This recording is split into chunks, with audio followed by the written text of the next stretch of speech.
Assalamualaikum warahmatullahi wabarakatuh. Perkenalkan, nama saya Apoteker Raudatul Fitria Hapina Putri.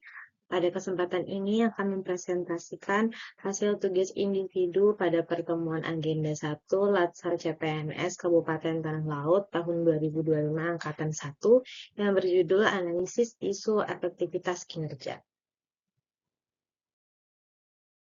Pertama-tama, saya jabarkan tugas jabatan fungsional apoteker menurut Peraturan Menteri Pendayagunaan Aparatur Negara dan Reformasi Birokrasi Republik Indonesia Nomor 13 Tahun 2021 yang menyatakan bahwa tugas jabatan fungsional seorang apoteker adalah melaksanakan praktik kefarmasian yang meliputi beberapa hal seperti penyusunan rencana praktik kefarmasian, pengelolaan sediaan farmasi, Alkes dan BMHP, pelayanan farmasi klinik, sterilisasi sentral, layanan farmasi khusus, dan juga penerapan kajian farmakoekonomi dan uji klinik. Kemudian ini adalah uraian tugas atau tupoksi dari apoteker. Yang pertama, mengkaji permintaan sediaan farmasi Alkes dan BMHP. Yang kedua, menyusun surat pesanan dalam rangka pengadaan sediaan farmasi Alkes dan BMHP. Yang ketiga, melakukan verifikasi berita acara penerimaan maupun pengembalian sediaan farmasi Alkes BMHP. Yang keempat, melaksanakan penyimpanan. Yang kelima, melaksanakan pendistribusian. Yang keenam, melakukan stock of name. Yang ketujuh, melakukan telaah resep. Yang kedelapan, melakukan pemeriksaan dan penyerahan obat disertai pemberian informasi atau PIO. Yang kesembilan, melakukan konseling penggunaan obat. Yang kesepuluh, melakukan konseling obat pada pasien dengan penyakit kronis. Yang kesebelas, melakukan konseling penggunaan obat khusus ARV, hepatitis maupun TB. Dan yang terakhir, mengidentifikasi kejadian efek samping sediaan farmasi.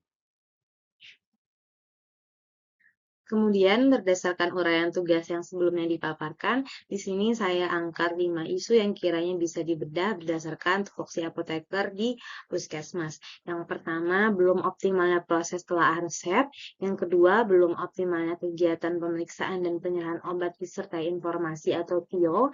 Yang ketiga, belum optimalnya pelaksanaan penyimpanan sediaan farmasi Alkes dan BMHP. Yang keempat, belum optimalnya layanan konseling penggunaan obat pada pasien penyakit kronis.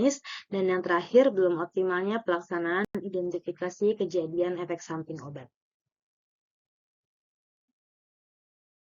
Selanjutnya, dari 5 isu yang diangkat tadi, kita melakukan penapisan isu dengan menggunakan metode APKL terkait tentang keaktualan, problematika, kekalayakan, dan kelayakannya, di mana didapat ranking sebagai berikut dengan isu yang menempati urutan pertama, yaitu adalah belum optimalnya kegiatan pemeriksaan dan penyerahan obat disertai informasi atau PIO.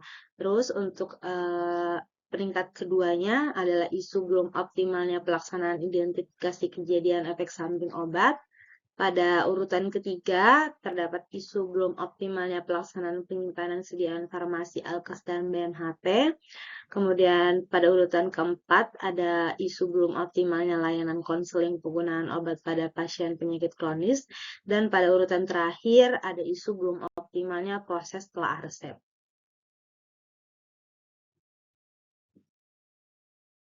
Lalu dari 5 isu yang telah dianalisis atau ditapis dengan menggunakan metode APKL tadi, 3 isu teratas kita analisis lanjut dengan menggunakan metode USG dengan memperhatikan urgensi, seriously, dan grow-nya. Hasil analisis didapat pada tabel berikut, di mana dapat dilihat pada urutan pertama, isu yang didapat yaitu belum optimalnya kegiatan pemeriksaan dan penyerahan obat disertai informasi. Kemudian pada urutan kedua yaitu belum optimalnya pelaksanaan penyimpanan sediaan farmasi Alkes dan BMHP. Dan pada urutan terakhir ada isu belum optimalnya pelaksanaan identifikasi kejadian efek samping obat. Sehingga yang akan kita analisis lebih lanjut adalah isu yang pada peringkat pertama dengan tema isu belum optimalnya kegiatan pemeriksaan dan penyerahan obat disertai informasi. Next, isu pada peringkat pertama hasil analisis dengan metode USG tadi, kita lanjutkan analisis dengan metode diagram fishbone.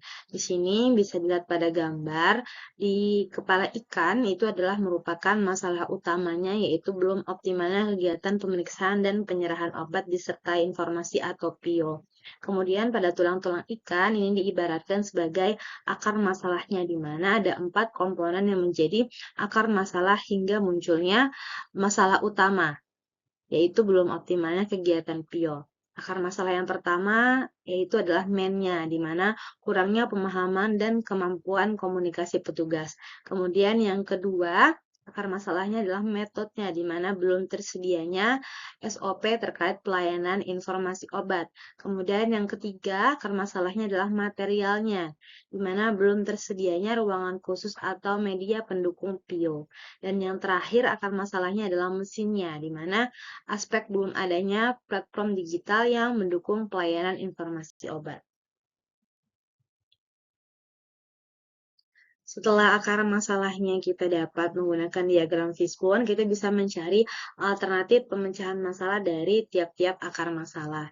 Di sini dapat dilihat untuk akar masalah yang pertama, yaitu kurangnya pemahaman dan kemampuan komunikasi petugas. Alternatif yang bisa kita lakukan adalah melakukan pelatihan terkait pelayanan informasi obat dan keterampilan berkomunikasi.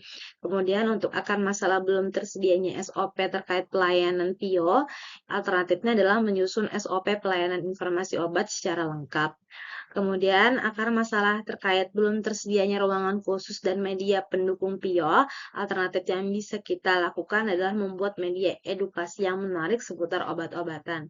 Dan yang terakhir, untuk akar masalah belum adanya platform digital yang mendukung pelayanan PIO sendiri, alternatif yang bisa kita lakukan adalah melakukan digitalisasi dalam pelayanan informasi obat dengan memanfaatkan platform digital seperti WhatsApp. Sekian presentasi tugas individu pertemuan agenda 1 dari saya. Saya akhiri, mohon maaf apabila ada salah kata. Billahi taufiq wal hidayah. Wassalamualaikum warahmatullahi wabarakatuh.